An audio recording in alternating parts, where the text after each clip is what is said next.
ओम श्री गणेशाय नमः। राधे राधे फ्रेंड्स। आज की वीडियो में हम जानेंगे कि गणपति का यानी गणेश जी का विसर्जन कैसे किया जाता है। तो देखिए, चाहे आप कितने ही दिन के स्थापना की हो, विसर्जन की विधि बिल्कुल एक जैसी रहती है।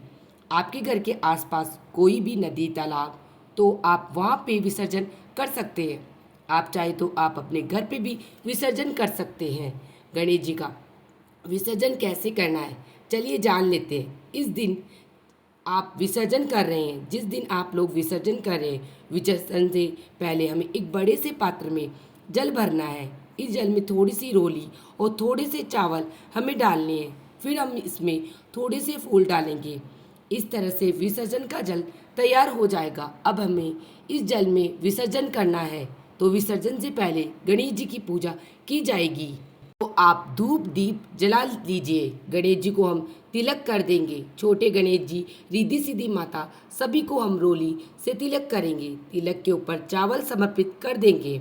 उसके बाद हम गणेश जी को दूर्वा घास समर्पित कर देंगे, फूल समर्पित कर देंगे। अगर आपके पास फूलों की माला है तो माला पहना भी दीजिए, नहीं तो फूल भी समर्पित कर दीजिए। फिर हम मीठे से गणेश जी का भोग लगाएंगे। कोई भी मिठाई आप भोग के रूप में जरूर जरूर भगवान को चढ़ाइए। इसके बाद धूप दीप से गणेश जी की आरती करेंगे। बहुत ही प्रेम पूर्वक हमें गणेश जी की आरती करनी है।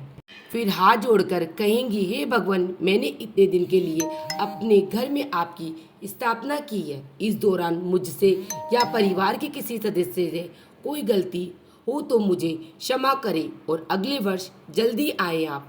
हे गणपति बाबा, अगले वर्ष जल्दी आना।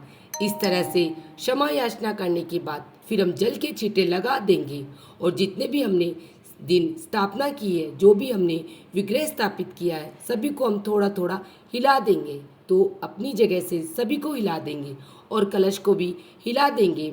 यह सूक्ष्म रूप से विसर्जन हो जाता है। तो इस तरह से हम चौकी को थोड़ा सा हिला देते हैं। इसके बाद जो छोटे गणेश जी हैं, उन पे जल के छींटे लगाकर हमें घर के मंदिर में फिर से उन्हें विराजमान कर देंगे। अब सबसे बड़ा कंफ्यूज यह होता है कि सुपारी के रूप में जो रिद्धि सिद्धि माता हमने स्थापित की, उनका क्या करना है। तो इनका हम क्या करेंगे, दोनों सुपारी हम लेंगे, इन पर जल के छींटे लगा देंगे। जल के छींटे लगाने के बाद अब इनको अपने पास ही रख लें या किसी भी दूसरी पूजा में यूज़ कर सकते हैं। इसके बाद जो भी चौकी पर जनेऊ जनेऊ जो छोटे गणेश जी का है, उस जनेऊ को हम घर में भी रख सकते हैं और जो भी चावल है उनको अब अभी हम चौकी पर ही रहने देंगे। तो इस तरह से देखिए, हम गणेश जी जो है अब विसर्जित करे आने हैं। तो अब हम क्या करेंगे, जिस जगह पर हमने जल तैयार किया है, गणेश जी को हम उस जगह पर ले आएंगे। तो बहुत ही प्रेम पूर्वक गणपति बाबा ने मोरिया मंगल मूर्ति मोरिया गाते हुए ढोल नगाड़ों के साथ हम गणपति जी का विसर्जन करते हैं। तो देखिए, गणपति जी का एक पटके पर यानी एक पाटे पर हम विराजमान करेंगे, या जिस चौकी पर आपने विराजमान किया है उसी चौकी को आप उठा सकते हैं। फिर पूरे घर में गणपति जी को बार बार घुमाने के बाद हम पूरे घर में घुमाने के बाद फिर हम जो जल हमने तैयार किया उसके पास ले आएंगे। जल के रूप में जो हमने कृत्रिम नदी तैयार की है, पहले इन्हें प्रणाम करेंगे। फिर हम गणपति बाबा मोरिया मंगल मूर्ति मोरिया कहते हुए गणेश जी का विसर्जन कर देंगे। 3 बार हम गणपति जी का गणेश जी को डुबकी लगवाएंगे। तीसरी डुबकी में हम जल में ही गणेश जी को छोड़ देंगे। इस तरह से बहुत प्रेम पूर्वक हम गणेश जी का विसर्जन कर देंगे। और विसर्जन करने के बाद जैसे कोई भी मेहमान घर से जाता है या कोई भी घर से जाता है तो पहले खाने का सामान साथ दिया जाता था, उसी तरह से अब आप गणेश जी का विसर्जन करेंगे तो मिठाई आपने भोग लगाया है, थोड़ी मिठाई हम थोड़े साथ में विसर्जित कर देंगे और साथ में ही थोड़े चावल भी हम विसर्जित कर देंगे। अगर आप बाहर नदी तालाब में विसर्जन करते हैं तो लाल रंग के कपड़े में खाने का सामान बांध के विसर्जित करते हैं, लेकिन घर में विसर्जित कर रहे हैं तो फिर थोड़ा सा आप ऐसे ही भोग लगा दीजिएगा। उसके बाद हम हाथ जोड़ लेंगे और अगले वर्ष जल्दी आने के लिए गणपति जी से प्रार्थना करेंगे। तो इस तरह से घर पर ही बहुत ही आसानी से आप विसर्जन कर सकते हैं। आप चाहे तो अब तक जितने भी फूल और दूर्वा घास आपने चढ़ाई है वह सारी आप साथ में ही विसर्जित कर सकते हैं या उनको अलग से किसी गमले में रख सकते हैं। तो यहाँ पर हमने साथ में ही विसर्जित कर दूंगी। देखिए हमेशा गणपति जी की स्थापना करते हैं तो मिट्टी की मूर्तियाँ लेते हैं ताकि विसर्जन आसानी से हो जाए। मिट्टी पूरी जल में घुल जाए। अब यह मिट्टी की मूर्तियाँ है, थोड़ी देर में जल में घुल जाएगी। यह जल में पूरी तरह से घुल जाए उसके बाद हम इसे पौधों में डाल देंगे। आप तुलसी के पौधे को छोड़कर बाकी किसी भी पौधे में इसको डाल सकते हो। जल को तो देखिए आपको दिख ही रहा होगा, बबल्स आ रहे हैं, तो यह धीरे धीरे पूरी पानी में मेल्ट हो जाएगी और घुल जाएगी।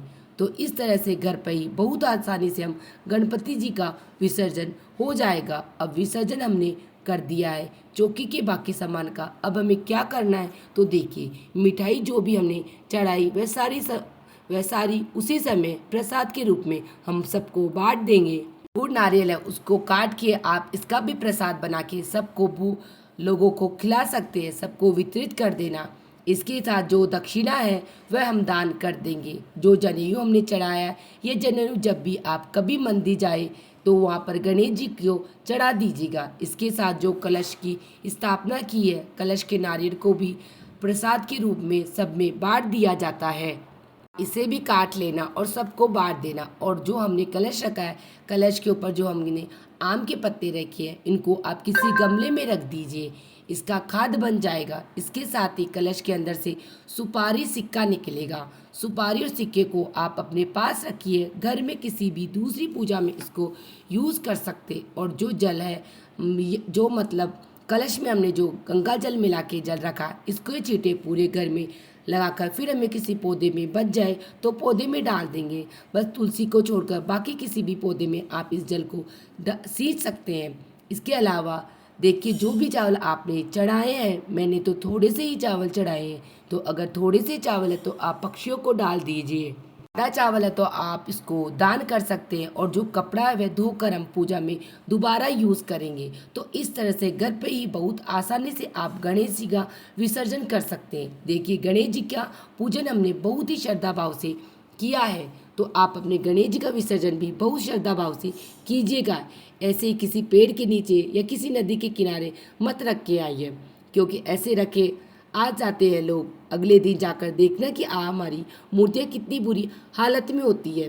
तो इस तरह से हमारा मजाक बनता है और हमारे धर्म का भी मजाक बनता है। तो यह ना करें आप। अगर आप श्रद्धा भाव से की है तो विसर्जन भी आप श्रद्धा भाव से ही कीजिएगा। अगर आपने पूजा श्रद्धा भाव से की है तो विसर्जन भी आप श्रद्धा भाव से कीजिए। आपके घर के आसपास कोई नदी तालाब तो वहाँ पर आप विसर्जन कर दीजिएगा। विसर्जन की विधि बिल्कुल एक जैसी रहती है, चाहे घर पे विसर्जन करें या बाहर करें। और अगर नदी तालाब नहीं है तो आप घर पर विसर्जन कर सकते हैं। बहुत सी जगह पर नगर निगम के बहुत बड़े बड़े टैंक की व्यवस्था की जाती है, उनमें भी आप जाकर विसर्जन कर सकते हैं। लेकिन विसर्जन आप पूरी तरह से पानी में ही कीजिएगा। अच्छी तरह से विसर्जन कीजिए और जहाँ तक हो सके गणपति स्थापना के लिए मिट्टी की मूर्तियाँ ही ले आइए। आपको ये विसर्जन की विधि कैसी लगी मुझे कमेंट बॉक्स में जय श्री गणेश लिख के ज़रूर बताना। मेरी वीडियो आप लोगों के लिए थोड़ी भी यूज़फुल है तो वीडियो को लाइक कर लेना और चैनल को सब्सक्राइब कर लेना, जिससे आने वाली वीडियो का नोटिफिकेशन आप लोगों को मिल सके। वीडियो देखने के लिए आप सभी का धन्यवाद। जय श्री कृष्णा, राधे राधे। मिलते हैं नेक्स्ट वीडियो में।